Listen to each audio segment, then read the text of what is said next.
from 2020 to 2022, the real emissions from the in-house or company-owned data centers of Google, Microsoft, Apple and Meta are probably 7.62 times higher than officially reported. In an ideal world, we would generate this whole lot of electricity using renewable sources, store this electricity in batteries, and integrate these batteries with the electricity grid.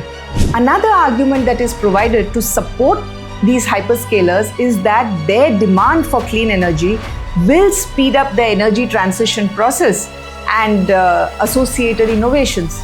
So on paper, I'm 100% renewable. In reality, I'm not.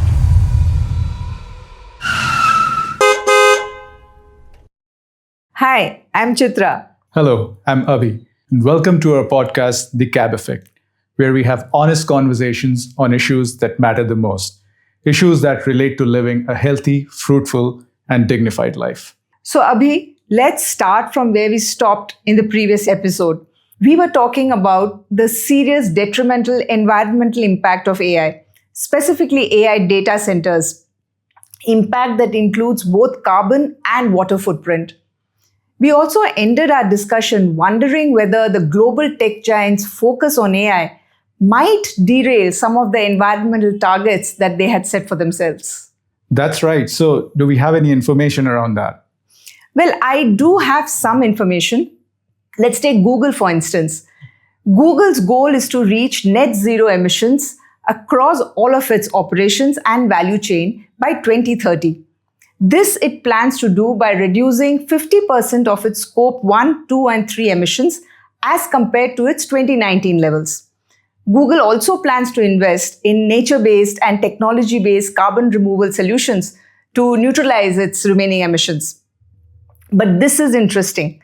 Google's 2024 environmental report states that in 2023, its total greenhouse gas emissions was 30%, it was 48% actually, 48% higher than its 2019 levels. And this was primarily due to its data center energy consumption and its supply chain emissions.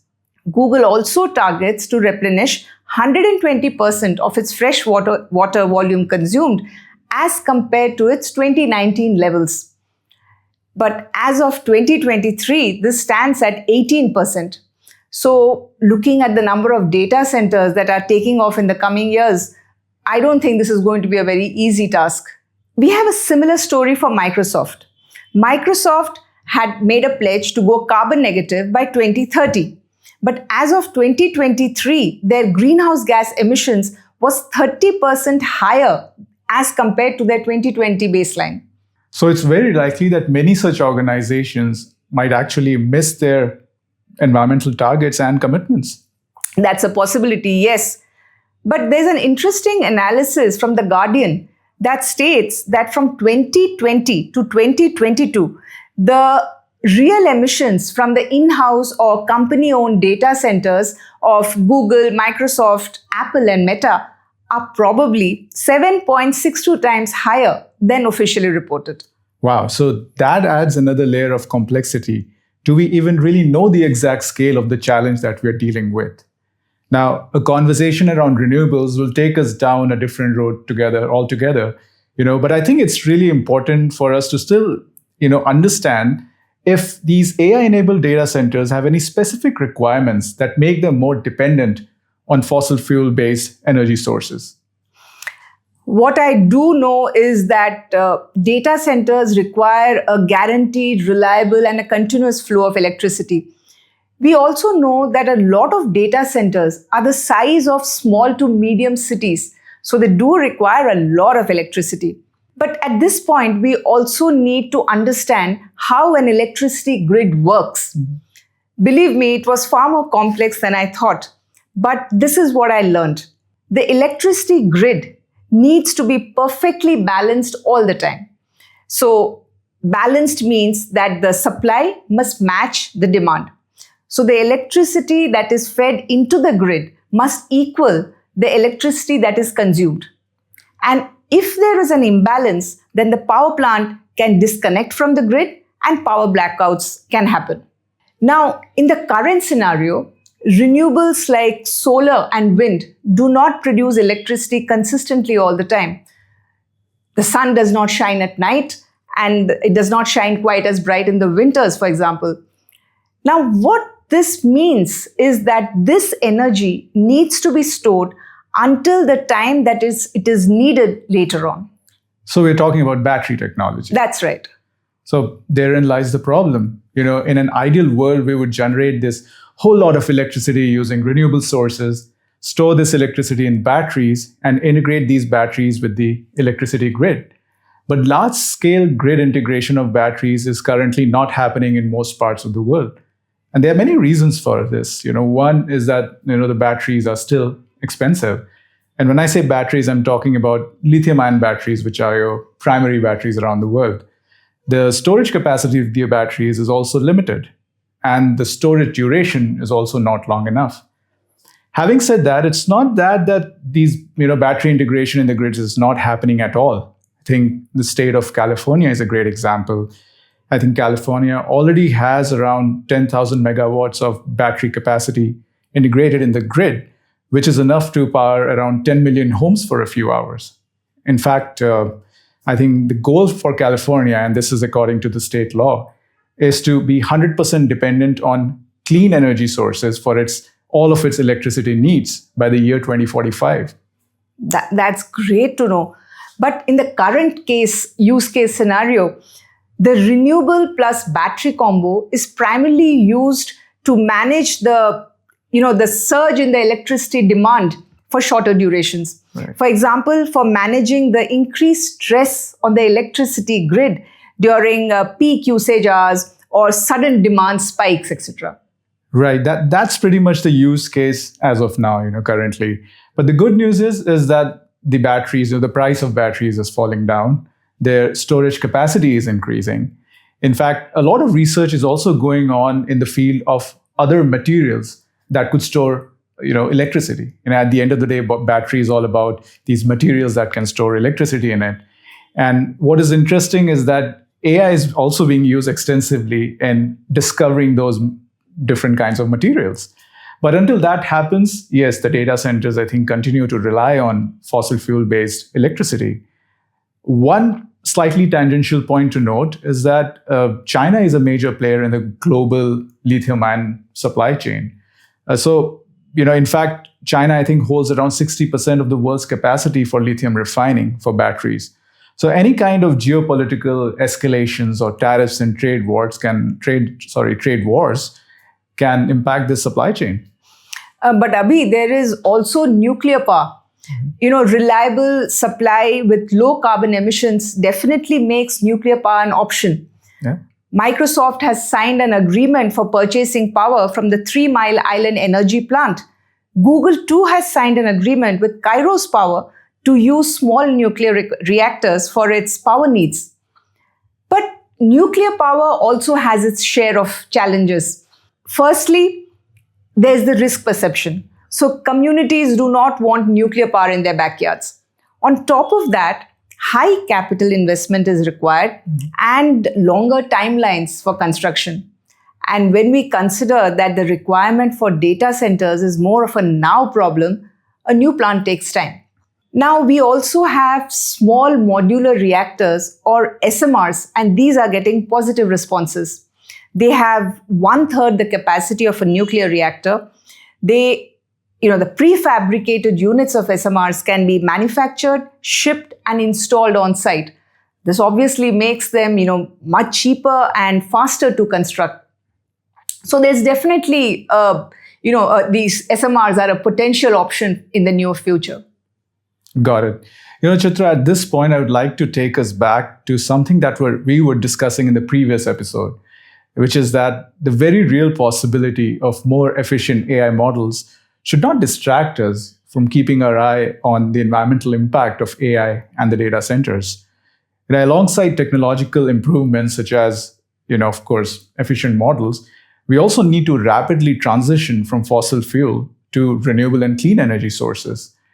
Already cities, states, and countries that were earlier planning to close down some of their coal plants and double down on renewables have actually delayed the closure of some of these coal plants.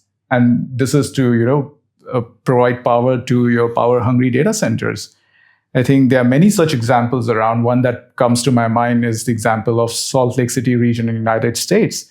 I think they delayed closure of 2 of their coal plants. And one of the reasons behind this was, of course, to provide power to your data centers. So these hyperscalers, the big tech organizations, they were being looked at as these leaders who would make the push for clean energy. But currently it has become more about getting access to the power now, whether clean or not, and climate change can be figured out later. But there are counter views as well. One argument that is provided to justify the current extensive impact of AI is that this very AI will be used for climate change mitigation. Another argument that is provided to support these hyperscalers is that their demand for clean energy will speed up the energy transition process and associated innovations. But I feel if there is one thing that we need to learn from history and from the path-breaking innovations of the past, innovations that have probably changed the course of the world, is that their unintended or undesired consequences, whether downstream or upstream, need to be figured out in the design stage itself. Because, once the ball starts rolling, it's going to be extremely difficult to go back. And in this context, I'm thinking about my work with plastics. Plastics came as this magic solution, and rightly so, because it does have some fantastic use cases. But here we are today, ingesting microplastics and struggling for producers to assume full responsibility under the polluter pays principle for the waste that they introduce into the ecosystem. Yeah. One thing is certain. Technological improvements and innovations and transition away from fossil fuel have to be backed by effective policy interventions that require and incentivize the use of renewables and the use of energy-efficient infrastructure at the data centers. Environmental impact assessment metrics also have to focus on real impact, real transition away from fossil fuels. Let's say I run this data center and I go to this renewable energy provider and I sign a contract with them saying that I'll buy renewable energy certificates from them equal to 100% of my data center's energy requirements, while my data center continues to be plugged into the electricity grid, which is fossil fuel dependent. So on paper, I'm 100% renewable. In reality, I'm not. A lot of these steps that we're talking about, they're more top-down approaches. Your governments, policymakers, businesses, international organizations, they're all better placed to make such push. But that doesn't mean that we, the individuals, do not have any agency. I think a good example that comes to my mind is of employees at Amazon. Back in 2019, and the Amazon employees in Seattle went on a climate strike to demand greater action from Jeff Bezos and Amazon to address Amazon's environmental impact. And it worked. Jeff Bezos stepped up their environmental commitments and actually committed to going 100% renewable base by 2030. So, communities, employees, consumers, we're all key stakeholders who have the agency to influence action. Yes, and as key stakeholders, we play a very important role towards a healthier environment. And of course, awareness and information is the first step towards it. Certainly, one thing that comes to my mind is that for some reason, we do not treat our digital world the way we think of our physical realm. For example, a car, speeding down the street or a farmer working in the field. I mean, these immediately pop up images of exhaust fumes and water being used for irrigation, respectively. But for some reason, such connections are not made automatically in our minds when we think of the digital world. Much before AI came, we already had cryptocurrencies. These are also digital entities. And mining of cryptocurrencies is another very energy-intensive exercise. It requires a lot of electricity from the grid, which is dependent on fossil fuels fossil fuels that emit greenhouse gases that result in climate change. And digital world is going to only expand, right? And expand rapidly. So it is high time that we started thinking of it just the way we think of a physical world, that it consumes resources, that it has a severe environmental impact. So just like the cars that we drive and the clothes that we buy, they leave a very significant environmental impact. So similarly, the digital world too leaves a very serious environmental footprint. Exactly. But Abhi, we realize that AI is here to stay for all the great stuff that can be done with it. AI can do a lot of good for humanity. And even for our mundane activities like editing an email, we are all still probably going to be using AI. But what must be done is this.